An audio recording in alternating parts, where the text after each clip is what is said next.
दोस्तों आज हो गया है 15 अगस्त 2025। एक बार फिर हाजिर हुए हैं इजराइल, फिलिस्तीन, सीरिया, तुर्की, ईरान समेत दुनिया भर की खबरों के साथ। आपको एक एक करके बताएंगे किस तरह नेतन्याहू के ग्रेटर इजराइल के ख्वाब को लेकर पूरा अरब देश तिलमिला उठा है जब उनके दरवाजे तक बात पहुंच गई, और साथ ही सीरिया में तुर्की का क्या प्लान है जिससे इजराइल की भी टेंशन बढ़ सकती है। और इसी के साथ ब्रिटेन के सांसदों ने बहुत ही अच्छा कदम उठाया है फिलिस्तीन को लेकर, जो आपको आगे जानने को मिल जाएंगे। इसके अलावा और भी खबरें हैं जो ईरान हिजबुल्लाह से जुड़ी है। दोस्तों सभी खबरों पर विस्तार से बात करेंगे। उससे पहले आप कमेंट में बताएं कि आप फिलिस्तीन के साथ हैं या इजराइल के।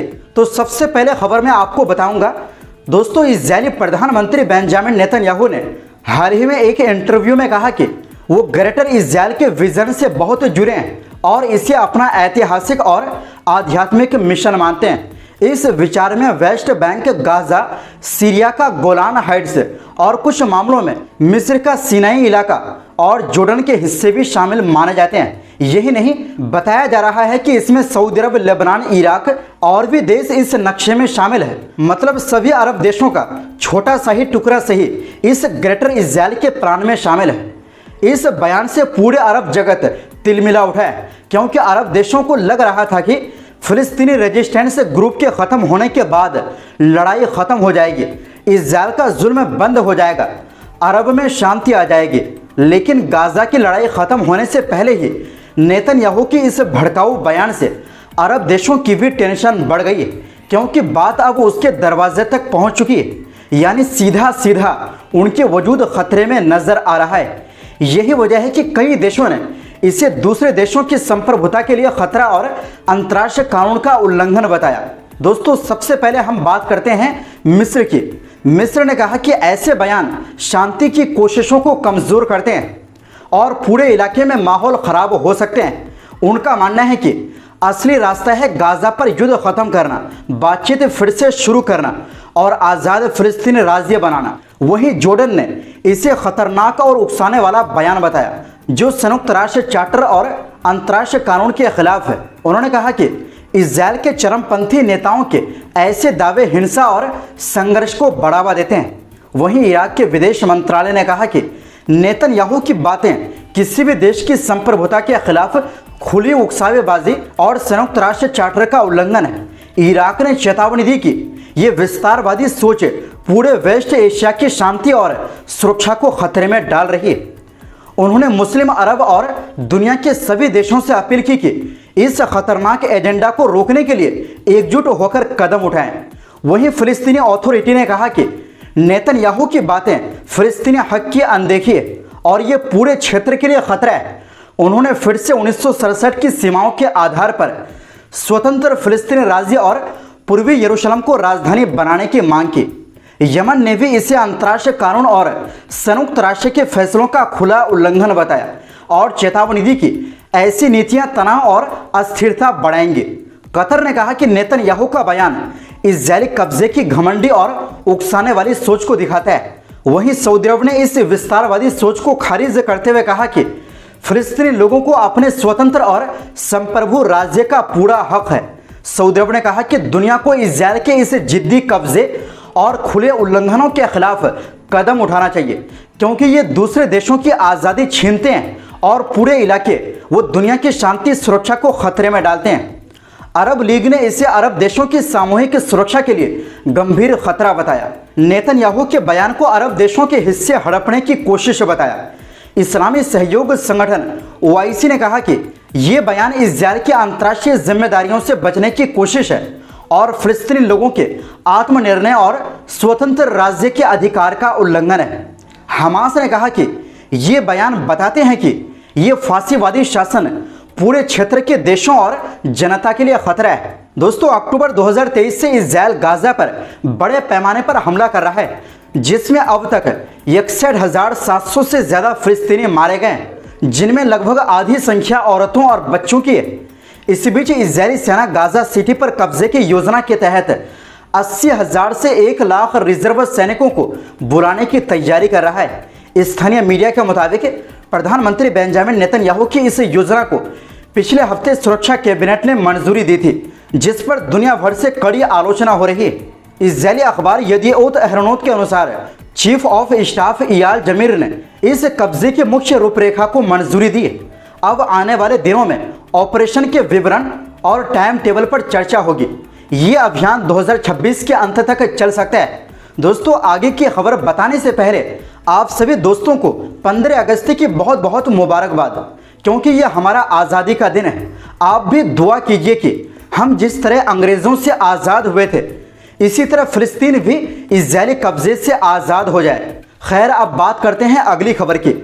दोस्तों, तुर्की ने सीरिया के साथ एक नया सैन्य सहयोग समझौता किया है। इस समझौते के तहत तुर्की सीरिया को हथियार और ज़रूरी सैन्य सामान देगा और ज़रूरत पड़ने पर सीरियाई सेना को इनका इस्तेमाल करना भी सिखाएगा। तुर्की ने फिर से दोहराया कि वो सीरिया की एकता और उसकी ज़मीन की सलामती चाहता है और एक देश एक सेना की बात को अहम मानता है। इस समझौते में मिलकर ट्रेनिंग, सैन्य सलाह और जानकारी को एक दूसरे के साथ शेयर करेंगे और हथियारों की खरीद बिक्री शामिल है।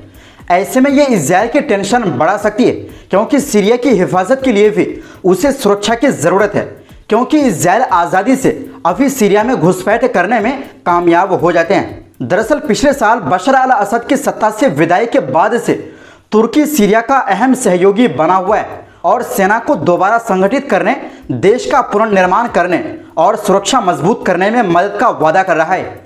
हालांकि तुर्की को अभी भी कुर्द नेतृत्व वाली सीरियन डेमोक्रेटिक फोर्सेज SDF से खतरा लगता है, जिसे वो आतंकवादी मानता है। तुर्की पहले भी इनके खिलाफ सीमा पार कार्रवाई कर चुका है और कहता है कि अगर ज़रूरत पड़ी तो दोबारा करेगा।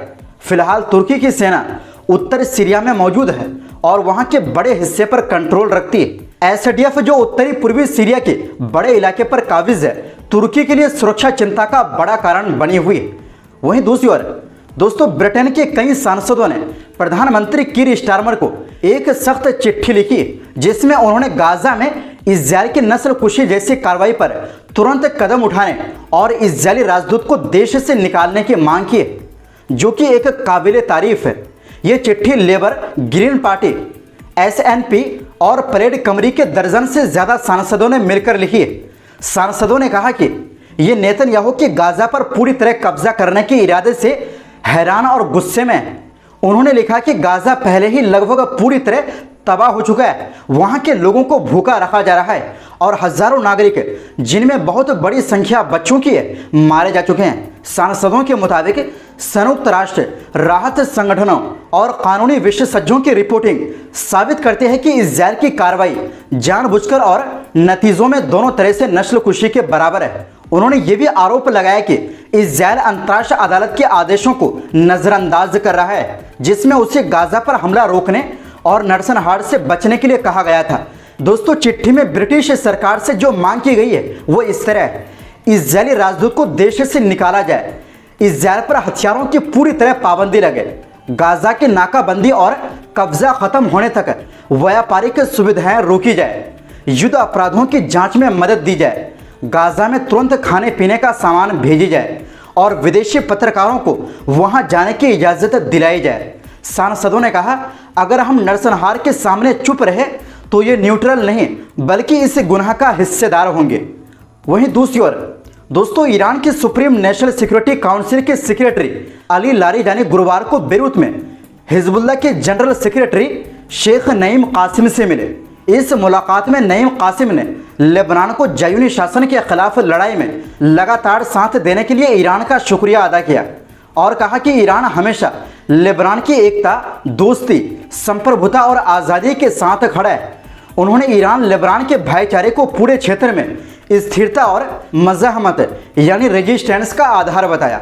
लारिजानी बुधवार सुबह ही बेरूत पहुंचे थे और उन्होंने लेबनान के राष्ट्रपति जोसेफ औन से भी मुलाकात की। एयरपोर्ट पर उन्होंने कहा, ईरान और लेबनान का रिश्ता सदियों पुराना है और हम हर हाल में लेबनान के लोगों के साथ रहेंगे। लेबनान आने से पहले लारिजानी इराक भी गए थे, जहां उन्होंने तेहरान और बगदाद के बीच एक सुरक्षा समझौते पर हस्ताक्षर किए। तो दोस्तों, ये थी आज की खबरें। किस तरह अरब देश इजरायल के प्लान से आग बबूला हो गया है और किस तरह सीरिया में तुर्की की तैयारी है। तो फिर मिलते हैं एक नई खबरों के साथ। बहुत बहुत शुक्रिया। खुदा हाफिज़।